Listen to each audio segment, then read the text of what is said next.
200. Just what was recommended. Don't know from experience if this is the right one or not, but you know, I trust the person that recommended it. If you have a better recommendation, let me know. For powder, we will be using the IMR 4064. Seems to be pretty good powder, except it's the cylinder type versus the oval type, and you know, I hear that not everybody really recommends that, but for my skill level, it probably wouldn't make any difference anyway. We're going to use some Hornady match grade bullets. We're using 168 grain boat-tail hollow point bullets,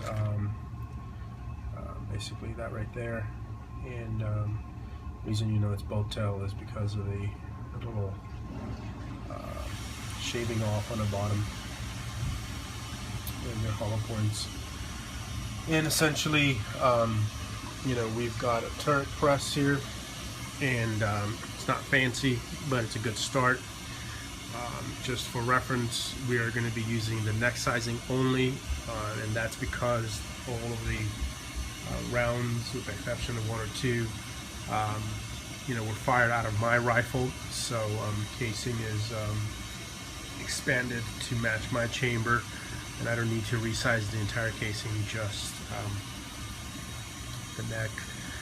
We'll be using basically the disc set, the double disc set from Lee, to measure the charge, and quite frankly it comes out to be within a half a grain to a grain of accuracy, getting about 42, 43, 42 and a half grains out of it, and I check about every 5th one. And essentially here is what I've already done, so I've already done quite a bit, and this is what the finished product looks like. And every 10th one I go ahead and measure the full length. This happens to be 2.79, and I measure, write the fact that it's been fired once before, so I don't get my casings mixed up and keep track of them. And essentially remeasure and to make sure that, you know, I'm within the error rate for the grains. This is going to be a little difficult to demonstrate with one hand, and by the way, of course, we've got our calipers to measure the neck sizes, which I've already done before, and I've put the reject pile elsewhere to resize them. I don't have a trimming system yet, but we'll get there. For right now, I don't need to worry about it. I've got plenty of MDK shells, and I can just save those for later.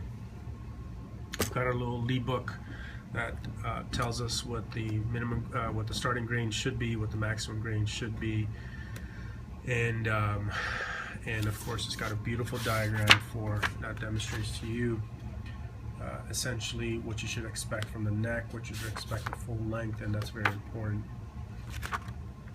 So you know, so kind of just some prep work.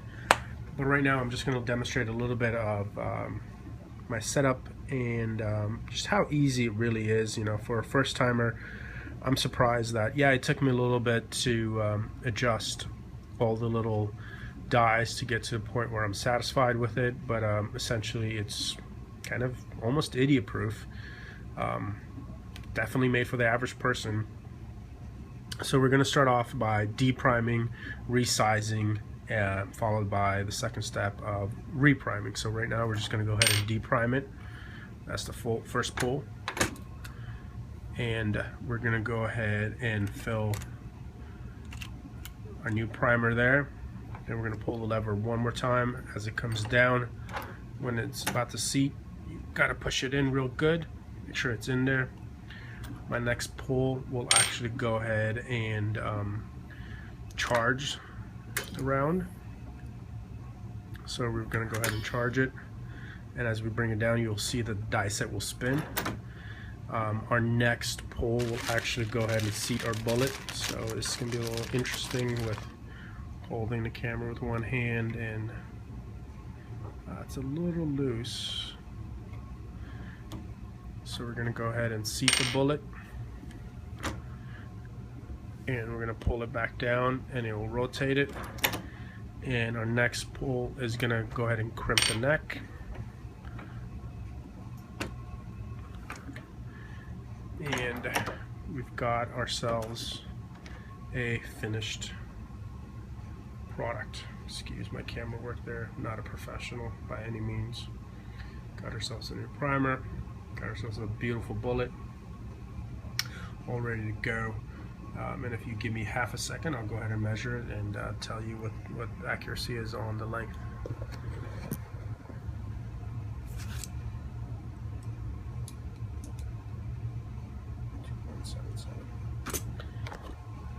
So forgive my lack of camera skills, but we're pretty much right where we want to be.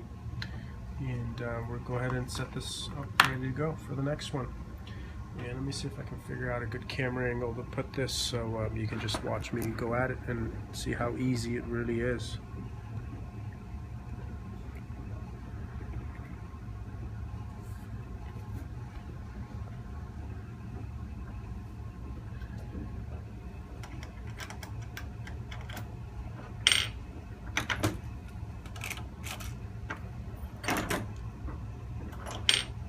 So one thing I've learned is when you are filling it with this, I'm not sure what the right name is, the correct name is for this, but essentially the powder charging device, you want to go a little slow. If you go a little too fast, you will actually go ahead and spill some of your powder.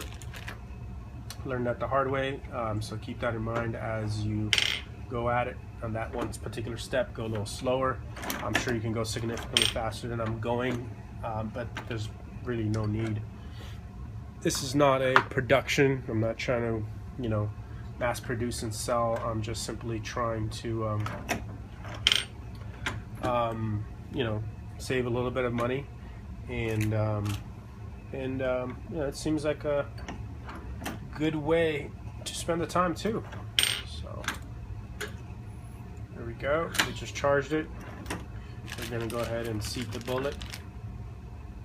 Another word of advice or caution is, as you set your die for seating your bullet, you actually kind of want to set it high and slowly work your way down and measure continuously until you get your bullet to where you want it to be. Because quite honestly, it's a lot easier to set the bullet lower than it is to pull it out and redo the whole process again. So and of course that did not work out as planned actually. So we have so our bullet actually did not come back with our casing. There we go, we're good. And now we're going to go ahead and crimp it, and we're good on that. Another word of advice on the crimping is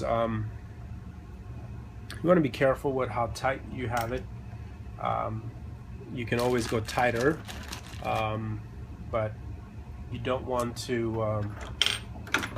go too tight.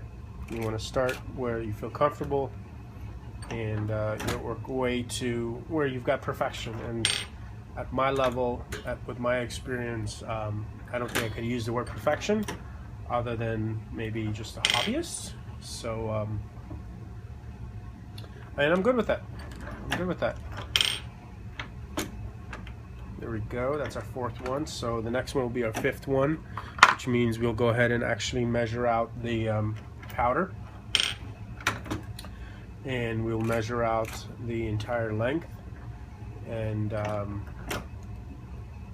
wouldn't use the word stamp. I would, write on it with a permanent marker for my references. So we're going to go ahead and seat the bullet.